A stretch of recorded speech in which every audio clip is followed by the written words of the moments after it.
Malgré le contexte sanitaire, les experts comptables et les notaires de la Réunion ont décidé de poursuivre leur engagement d'information des acteurs du territoire, donc en direct sur les réseaux sociaux.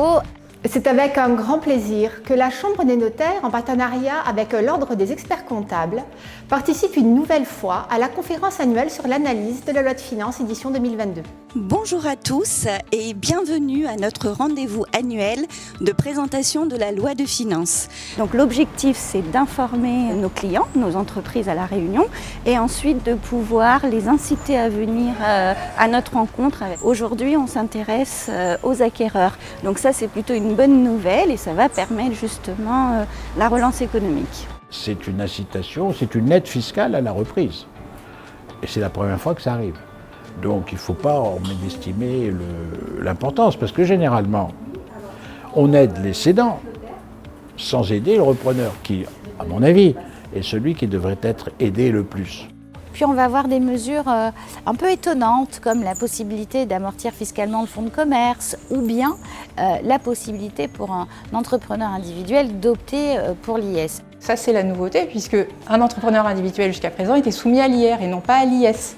Selon le niveau de bénéfice de l'entreprise, ça peut être effectivement plus avantageux d'être à l'IS à 15% ou à 25% qu'à un taux moyen d'impôt sur le revenu. Pour les mesures concernant les particuliers, il y a eu vraiment une volonté d'allègement de la pression fiscale. Il y a le dispositif COS qui a été revu, transformé en une réduction d'impôt, et l'objectif vraiment du gouvernement, c'était de simplifier au maximum. On a uniformisé la réduction d'impôt qui va désormais de 15 à 35%. Et puis du point de vue strictement notarial, on a eu la déclaration de succession qui va être obligatoirement déposée en ligne à partir du 1er juillet 2025. Pour les notaires, c'est une innovation.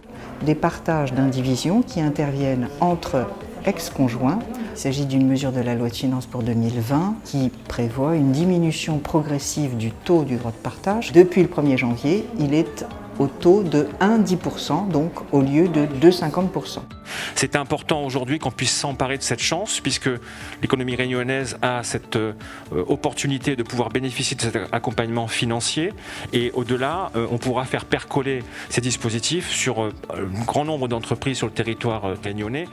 Le fait d'avoir ouvert maintenant l'aide fiscale aux investissements pour des avions qui vont desservir également la métropole, les pays tiers, ça va être une aide économique majeure. À très vite pour la présentation de la loi de financement de la sécurité sociale. À très bientôt.